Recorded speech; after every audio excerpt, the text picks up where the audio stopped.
오늘 성경 말씀은 사도행전 11장 19절부터 30절에 있는 말씀입니다. 사도행전 11장 19절부터 마지막 절에 있는 말씀.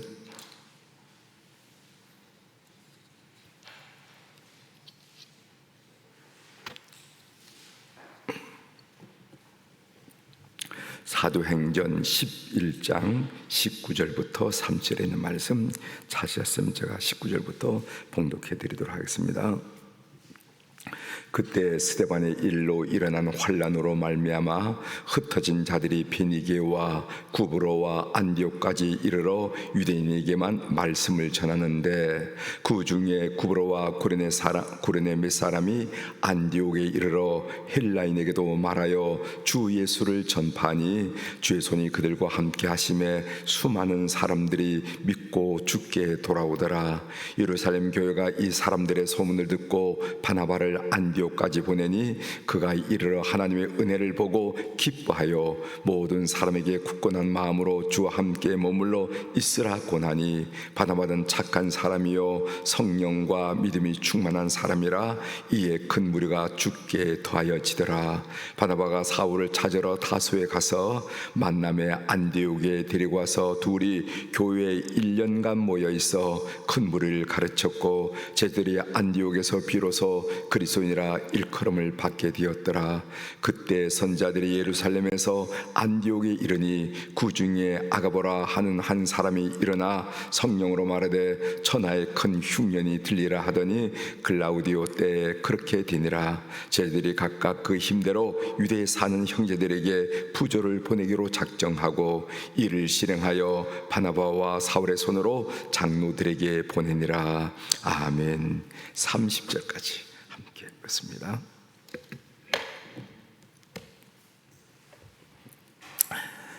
오늘 우리가 읽은 사도행전 11장 19절에서 30절에 있는 말씀으로 주제를 우리는 부활과 영생을 믿습니다 하는 그런 고백, 그런 주제로 함께 말씀을 나누고자 합니다. 우리는 부활과 영생을 믿습니다. 여러분, 바보새에 대해서 좀 들어보셨어요? 바보새.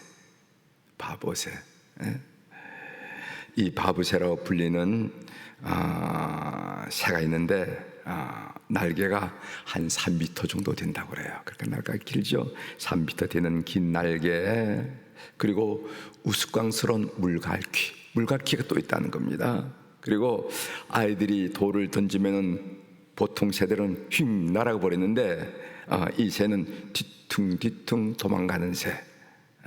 사람들에게 쉽게 잡혀서 현재 지구상에 6천 마리 정도밖에 남아있지 않은 새. 그러나 폭풍이 한번 몰아치면은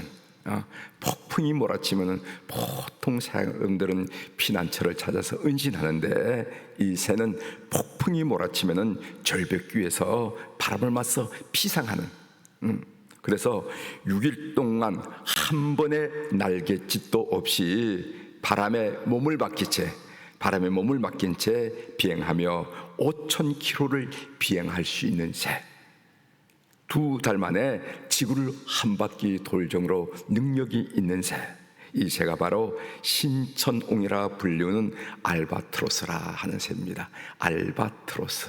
여러분, 제가 설명이 끝난 다음에 여러분 댁에 가셔서 알바트로스가 어떤 새인가 하고 한번 검색해 보세요. 알바트로스라는데, 이 새를 뭐라고 한문으로 신천옹이라고 그럽니다. 그 신이라는 건 믿을 신, 천, 하늘 천, 옹, 늙은 옹이죠. 그래서 하늘만 믿는 할아버지라는 거예요. 하늘만 믿는 할아버지. 이 바보새는 우리 그리스도인의 삶과 많이 닮았다는 생각을 하게 돼서 여러분들에게 소개해드립니다. 우선 우리 그리스도인들은 세계관이 다르기 때문에 우리가 그것을 기독교적 세계관이라 이렇게 하죠. 항상 세계관 문제가 중요하죠. 기독교적 세계관을 가졌기 때문에 이 땅에서의 삶이 서툴어요. 그래서 물질적으로도, 그리고 또 약삭빠르지도 못합니다. 세상 사람들 보면은 참 약사 빠르게도 물질을 획득하고 이런데 그게 서툴어. 또 두 번째로는, 그러나 남들이 가보지 못하고 갈 수 없는 가장 높은 곳을 지향하는 존재입니다. 그리스도인들은 전국을 지향하죠. 그래서 세상 사람들이 잘 이해 못하는 거예요. 그래서 전국을 지향하고, 그리고 세 번째로는 그리고 하나님만 믿습니다. 하나님만. 신천홍이 하늘만 믿고 하늘 바라만 믿고 큰 날갯짓을 하는 것처럼 우리 그리스도인들의 세계관은 하나님만 믿는다 하는 것을 우리가 알 수가 있습니다. 오늘 이 본문 내용은요, 이방인 백부장 고넬료를 구원한 사건이 나오죠. 이 고넬료 구원한 사건 여러분 아시죠? 베드로를 하나님께서 보내셔서 고넬료를 꼭 만나봐라 했을 때 그 고넬료가 그 베드로의 말씀을 듣고 회심을 하게 됩니다. 이방인 백부장 고넬료를 구원한 사건 이후로 이방인을 향한 복음의 물줄기가 터져나가는 것을 우리가 보게 됩니다. 사도행전 11장 18절을 제가 읽어드리겠습니다. 오늘 19절부터 읽었는데 그 바로 앞절에 있는 18절, 그들이 이 말을 듣고 잠잠하여 하나님께 영광을 돌려 이르되, 그러면 하나님께서 이방인에게도 생명 얻는 회개를 주셨도다 하니라. 이 말씀은 고넬료에게 복음을 전한 베드로의 보고를 예루살렘 교회가 듣고 예루살렘 교인들이 보인 반응입니다. 이제까지는 유대인들에게만은 그들이 받아들일 수가 있었어요.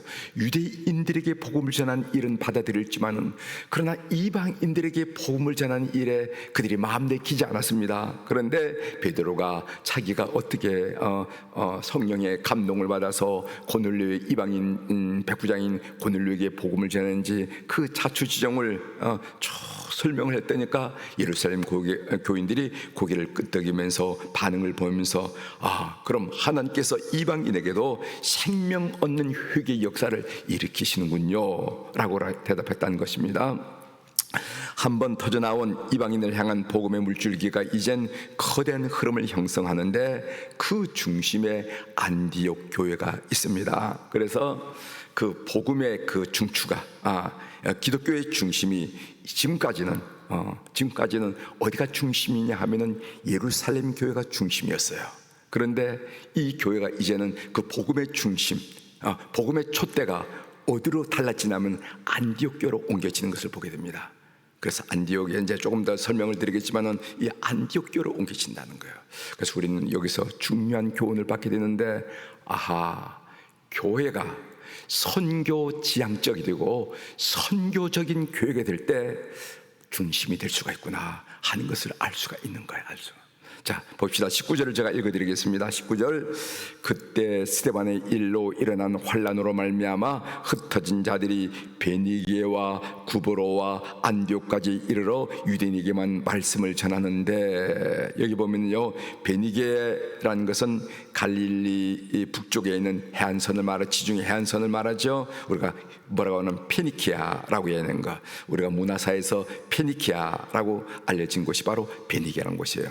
그 다음에 구브로는 뭡니까? 구브로는 그 지중해 안에 있는 키프로스 섬을 구브로라고 이렇게 번역했습니다. 안디옥, 이 안디옥은 요즘에 지난번에 그 터키에서 그 지진이 나가지고 많은 사람들이 죽었을 때 그 중심이 그 터키 남부의 안디옥인데 바로 그 안디옥을 말하는 겁니다. 그 안디옥. 그래서 베니게와 구브로와 안디옥까지 이르러 유대인에게만 말씀을 전하는데, 이때까지 유대인에게만 말씀을 전하는데 20절 보십시오. 그 중에 구브로, 키프로스라고 했죠. 구브로와 구레네, 이 구레네는 그 이집트 옆에는 리비아라는 나라가 있는데 그 리비아에 키레네라 하는 그런 지역이 있는데, 이것을 예전에는 구레네 시면 예수님의 십자가를 대신 졌던 구레네 사람 있죠? 이 구레네라 이렇게 얘기합니다. 그러니까 예수님의 십자가를 졌던 그 사람이 구레네에 있던 유대인이 바로 유월절 그 절기를 지키기 위해서 걸어와가지고 예루살렘까지 왔다고 우리가 이해할 수 있는 거죠. 그 중에 구브로와 구레네 몇 사람이 안디옥에 이르러 헬라인에게도 말하여 주 예수를 전파하니. 그러니까 구브로와 구레네에 있는 몇 사람, 이들이 바로 오순절 때 성령을 경험한 사람인데 이름이 없는 사람, 무명의 사람들이 안디옥에 이르러서 비로소 그 헬라인을 향해서 복음의 물꼬를 트는 것을 우리가 보게 된다는 거죠. 그리고 이 안디옥에 대한 내용이 본문에 나와 있는데, 이 안디옥이 이방 선교의 중심이 됩니다. 21절 보세요. 21절, 주의 손이 그들과 함께 하심에 수많은 사람들이 믿고 주께 돌아오더라, 이렇게 해서요. 그리고 13장에 이르러서는 이 안디옥 교회가 소위 바울과 바나바, 바나바와 바울을 선교사로, 이방 선교사로 파송하는 것을 보게 됩니다.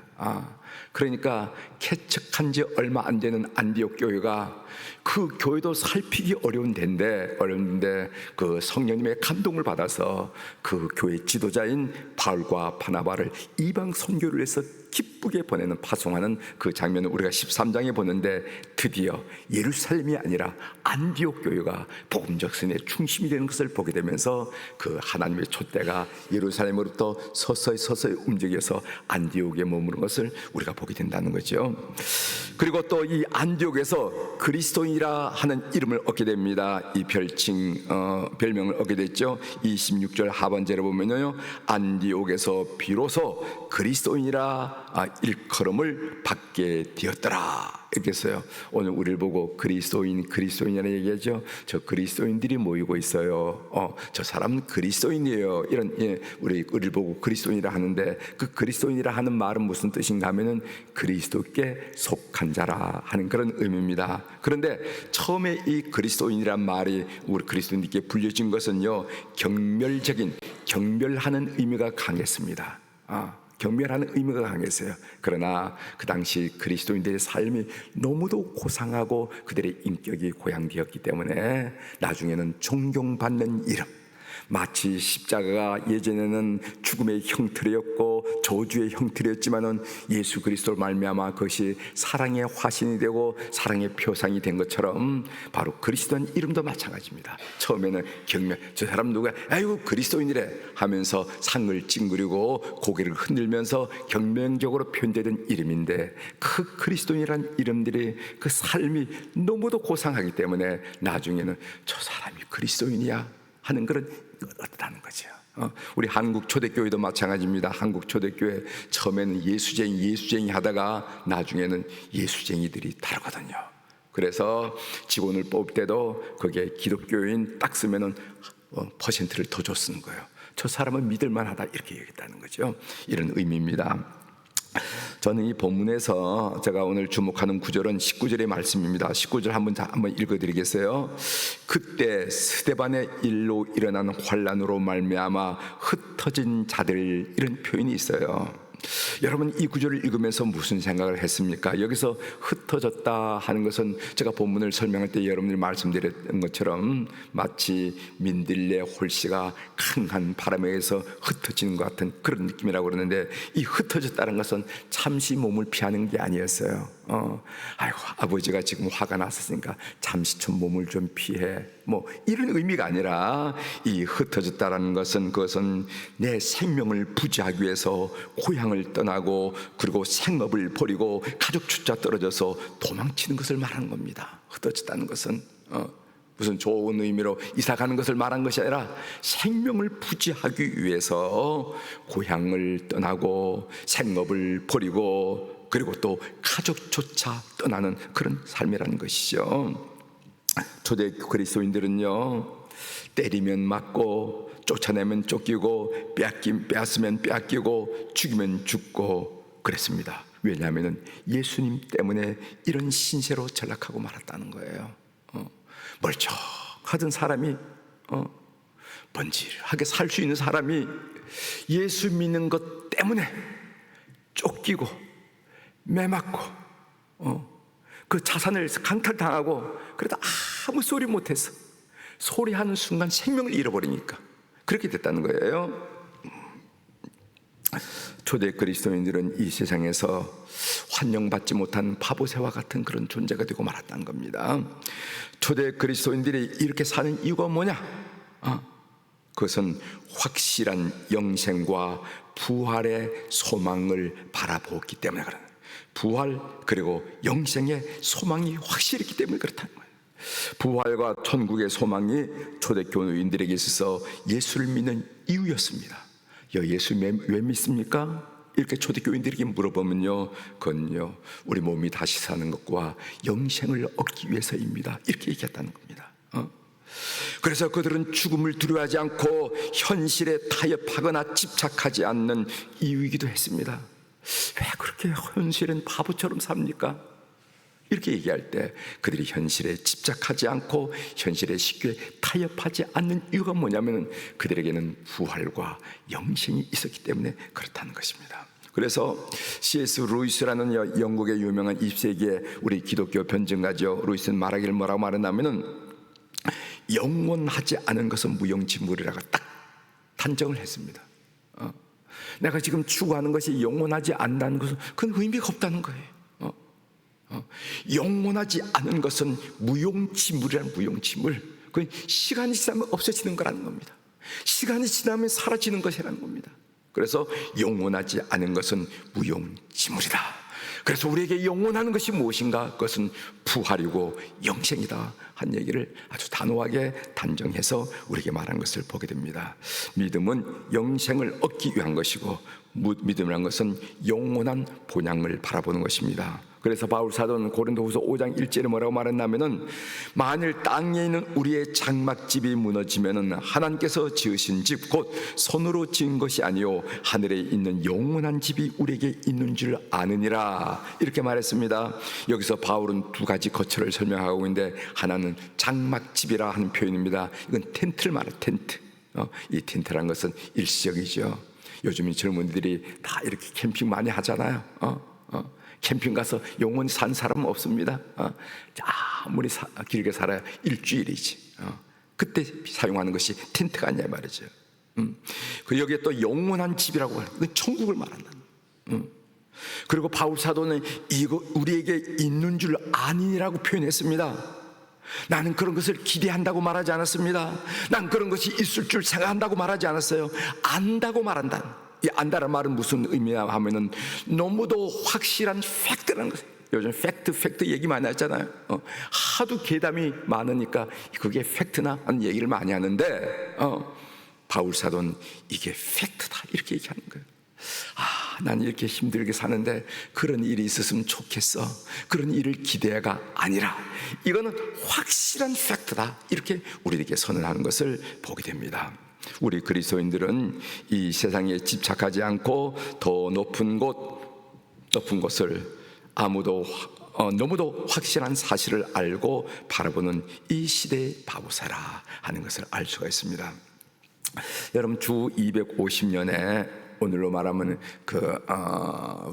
코로나 바이러스 같은 그 전염병이 돌았어요. 그것이 주 250년 로마 제국에 전염병이 창궐했을 때 학자들은 그 전염병으로 전 인구의 5분의 1이 죽었다고 얘기합니다. 역사가들은 5분의 1. 그럼 그 당시 로마 제국의 인구가 얼마냐 하면 6천만 명 정도였어요. 그러니까 우리나라 남북한 합한 정도 그 정도의 인원이었습니다. 그런데 5분의 1이 죽었으니까 1,000만 명 이상이 죽었다는 거예요. 1,000만 명 이상이 5분의 1이죠. 그때 사람들은요 전염병이 무서 도망쳤습니다. 그래서 집안에 전염병이 생기면은 이상하다 하면은 전염병 환자를 남겨두고 도망을 쳤어요. 그래서 죽은 자들이 길거리에 버려졌습니다. 길거리에 가보면 으슥한 곳에 보면 이 죽은 사들이 이렇게 쌓여있고 시체가 쌓이고 있어요. 반면 그리스도인들은 죽음을 두려워하지 않고 환자들을 돌보고 죽은 자들을 묻어줬습니다. 환자들을 돌보고 죽은 자들을 묻어줬어요. 그때 기독교인이 가졌던 영성이 뭔가? 그것은 부활과 천국 소망의 영성이었다는 점. 그리스도는 전염병자를 돌보다가 전염이 되어서 죽으면요 기쁘게 그 죽음을 맞이했어요. 그리스도인들은 전염병이 끝나자 기독교회는요 놀란 부흥을 맛보게 됐습니다. 이것은 AD 323년 콘스탄틴 대제의 기독교 공인과 지대한 연관이 있다는 것, 전환점이 됐다고 학자들이 얘기하는 거예요. 물론 콘스탄틴 대제가 봤던 환상도 중요하지만은, 그러나 그 사이고 로마 사회의 영향을 깊이 주고 있는 그 기독교인들, 그거가 영향이어서 바로 313년에 우리가 잘 아는 콘스탄틴 대제의 기독교 공인, 392년 데오도스 황제의 기독교가 국교가 되잖아요. 그런 현상들이 일어났는데 그 밑바탕에 그런 기독교 영성이 있었다는 거예요. 기독교 영성. 그때 그들이 가졌던 영성이 뭔가? 그것은 몸이 다시 사는 것과 영원히 사는 것을 믿사옵나이다. 오늘 우리 사도신경으로 고백했죠? 했습니까? 그냥 하니까 정신없이 해버리고 말았어요? 여러분 하셨잖아요.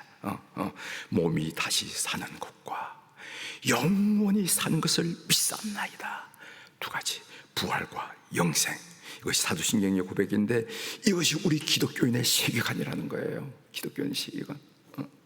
다른 사람과 견줄 수 없는 인생관, 그 기독교 세계관을 가지고 살아갔기 때문에 이것이 그렇게 초대교인들에게 사람의 빛과 영광을 드러냈다 하는 것을 여러분 아시고, 오늘 우리 새벽에 나온 우리 모든 교우들 기억하십시오. 오늘 또 우리가 사도신경을 고백하였습니다. 몸이 다시 사는 것과 영원히 사는 것을 믿사옵나이다. 부활과 영생 확신 가지고 오늘 또 하루를 출발하는 우리 교우들이 되기를 주의 이름으로 부탁을 드립니다. 기도하시겠습니다. 하나님 아버지, 초대교회 성도들이 예수님 때문에, 예수님 아니라면 그런 대로 재밌게 살 수가 있고, 그런 대로 번지르하게 살 수가 있고, 그런 대로 내놓으라고 살 수가 있었지만은 예수 이름 때문에 그들은 도망자가 되었고, 가족을 떠나야 됐고, 생업을 떠나야 했었고, 그리고 또 고국, 그리고 또 고향을 떠나야 했다는 것을 우리가 성경을 통해서 묵상하면서 은혜 받게 하시오니 감사합니다. 그렇다면 도대체 초대교회의 영성은 무엇이었는가? 그것은 몸이 다시 사는 것과 예수님처럼 영원히 사는 것을 믿는 영성이었다는 것을 우리가 알게 됩니다. 하나님, 우리가 비록 21세기의 풍요로운 물질세계에 살고 있지만은 몸이 다시 사는 것과 영원히 사는 것다 하는 이 소위 이 기독교적 시계관과 가치관을 놓치지 않고 살아가는 우리 성도들이 될 수 있도록 은혜를 베풀어 주옵소서. 그래서 사람들의 시선에 보면 좀 바보스러워 보이지만은, 그러나 진짜 알맹이를 얻고 진짜 무용지물이 아니라 영원한 것을 얻는 하는 백성으로 살아가는 우리 그리스도인들이 다 될 수 있도록 역사하여 주시옵소서. 하나님, 오늘 또 전전에 귀한 물질들인 사랑하는 교우들이 있습니다. 이 성전에 올려진 이 물질이 참으로 예전에 우리 신앙의 선배들이 드렸던 물질이 되어서 하나님 앞에 기억되신 바 되도록 역사하여 주시옵소서. 우리가 인생길을 가다 보면은 영적인 문제에 봉착할 수도 있고, 마음의 문제에 봉착할 수도 있고, 육신의 문제에 봉착할 수도 있고, 생업의 문제에 봉착할 수도 있사오나 능력 많은 주권자인 우리 주님의 이끄심을 통해서 평탄하고 형통한 것을 예수 그리스도의 이름으로 경험할 수 있는 물질 될 수 있도록 주께서 역사하시고 인도하여 주시옵소서. 하나님, 오늘 월요일날 우리 사람 몸된 교회에 소식되는 우리 환우들을 위하여 우리가 기도하게 하시오니 감사를 드립니다. 하나님, 병원에 계시는 분, 요양원에 계시는 우리 환우들, 그리고 요양병원에 계시는 환우들, 또 일반 병원에서 시술을 받고 수술을 받는 교우들이 있습니다. 하나님, 이제 그 모든 과정을 끝나고 통원하면서 치료를 받는 교우들도 있습니다. 그리고 빨리 회복되기를 물리치료를 받으면서 회복의 날을 기다리는 교우들도 있습니다. 주여, 이 시간 우리 주님께서 세상의 공생의 삶을 사실 때도 그 병든 자 놓치지 않고 뜨거운 열정으로, 뜨거운 관심으로 그들을 구원시켜 준 것처럼 하나님, 우리 모든 교우들 준 기억하여 주시고 그들의 영혼을 만나 주시고 그들의 심령을 만나 주시고 그들의 육체를 만나 주셔서 회복의 놀라운 교회 역사가 오늘 이 새벽에 편만하게 우리 교우들을 감사도록 은혜를 베풀어 주옵소서. 그래서 그들의 영혼이 온전히 하나님의 은혜에 사로잡히게 도와주시고, 그래서 불만과 원망과 서러움과 절망이 아니라 오히려 소망과 찬양과 감사와 기쁨과 행복으로 그들 심령이 가득 찰 수 있도록 도와주시고, 그들의 나약한 육체도 주께서 보듬어 주시고 만져주심으로 회복의 역사가 우리 주 예수 그리스도의 이름으로 일어나도록 은혜를 베풀어 주시옵소서. 그래서 예수 만난 모든 사람들이 영육으로 소망을 얻고 회복을 얻는 역사가 주의 이름으로 몸된 교회에 충만하도록 은총을 베풀어 주옵소서. 오늘 또 하늘의 주권과 땅의 주권을 장악하신 우리 주님의 권세 있는 이름으로 이 새벽에 선포합니다. 내 영혼이 잘된 같이 범사가 잘되고 강건한 축복을 오늘 또 우리 주님의 이름으로 우리 모든 교우들이 경험하도록 역사하여 주시옵소서. 그 어떤 장애물도 그 어떤 방해거리도 극복하고 넘으면서 그리스도의 선한 일들을 감당하는 하나님의 천사, 하나님의 사람들로 다 세워 주시옵소서. 감사드리며 예수님의 이름으로 기도 올려옵나이다. 아멘.